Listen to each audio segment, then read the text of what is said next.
Hi, it's me again. Wolf Bellhead, that's a cat again. I think it's just going to be a theme that the cats come and walk past. I'm in my snuggly pyjamas and I'm setting up the. That was the cat. Hang on, I think another one's come in. Oh, he's not going to do it now. Oh, he's going to sniff the phone and it's going to. There he is. I'm setting up for tomorrow, and I've had a few people ask me today about what we do for kind of the more academics. So what we'd see is like literacy or numeracy with our children. So tomorrow I thought I'd set something up that was more phonic based. Obviously we've got a 9-month-old and a 3-year-old. I believe that most learning when it comes to this kind of thing is done in context and just from seeing things in the real world, especially at this age. Not something really formal and sit down like you need to know this. So with our eldest who's 3, we mostly would, when we're out and about, we'll say, oh, can you see your letter? So now he's really good at finding his letter, the letter W. So say if we go to Waitrose, he'll see the big W and like, oh, that's my shop. It's got a big W on it. Or maybe he'll see it on packaging when we're out. Or even if he's just saying, I can see some numbers, because he's started to now tell if something's a number or a letter just through general conversation when we're out and about.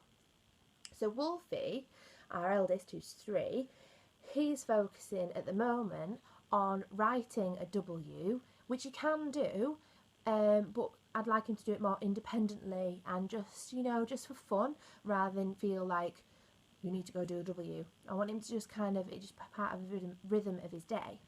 So his tray tomorrow, I don't know if you can see it. You can't see it. See it? It's all slide down. I'll post it on Instagram and I'll put the link underneath to the Instagram. So there's this lovely thing that I showed you on the IKEA video. It's meant for a tablet, and I've made a W with washi tape just to remind him what it looks like, so he can be fully independent. So he knows, oh, that's a W, I'm looking for W's. So he's going on a W hunt. So I've put some letters. So there's some magnetic letters. Now these are all uppercase because this is the first letter of his name. And I'm not really, it's hard to find lowercase resources. And it makes me a bit cross, really. It's a bit of a beamer bonnet about that. So here are some, and then I've also got some stamps that we use for another activity, and I've extended it a little bit for if I want to ask him to find my letter, because now he's started to find my letter, which is an F, and I've also put in an L, which is his brother's letter, Lowell Bear. That's where we get bear from.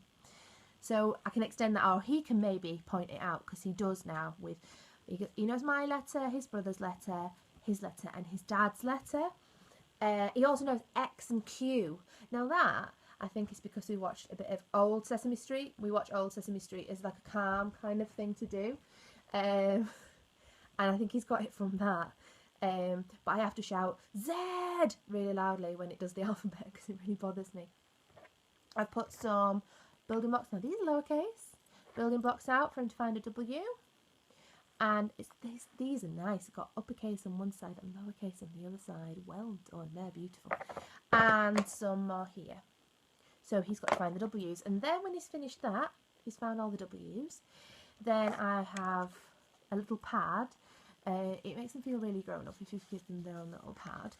And I've done a W in yellow so that he can start, and now he does know where to start, and he can trace over it if he wants to, or he can go to a new page and write his own W's, or just do some general mark making. His mark making has started to look a bit more like letters, and that's what you kind of should expect for this age if they've been doing things like this, is to see more of a rhythm to what they're writing and more curves rather than lots and lots of jaggedness, because he's trying to emulate writing, because he sees writing everywhere he goes. That literacy is everywhere you go, isn't it? You can't escape it. So that's what he's got tomorrow. And now to mirror that, to mirror something to do with reading and writing and understanding the world through words, for his brother to do with him. So for the 3-year-old and the 9-month-old to do together, we're going to do some discriminating of sounds. So this is phase 1 phonics. So it's pre-letters, it's pre-words, it's all about recognising sounds in your environment. So we're going to play with some instruments. It's like the best instrument ever. I really like that instrument. Even really quiet things. I don't know if you'll be able to hear this. I know the sound quality is really bad. Really quiet things. So I'll make this and see if they can find where the sound is in the room. Just general, like, even like noisy toys is not really an instrument. This is part of a toy as well, not really an instrument. Quite lucky. I really like instruments, so we have lots and lots of them. And obviously, being a primary school teacher, I already have a bit of a bank of them anyway. Drum, and I might go around the room and play the drum and see if they can see where the noise is coming from, or follow the noise. Like the 9-month-old might just come and follow and try and find the noise physically. So yeah, that's what we'll do. That's some pre-phonics kind of listening and understanding, and maybe I'll extend it for the 3-year-old, for Wolfie, to repeat a rhythm. So I might make a rhythm and then he can repeat the rhythm. Or I might get him to drum his name, Wolfie, like that. But we'll just create lots of noise in general, and that's the beginning of literacy, really. I also want to show you this, that I have. Ooh, let me see it. This is a Melissa and Doug puzzle, and it's a spectrum. I'm all about rainbows. And I've written Wolfie's name on them.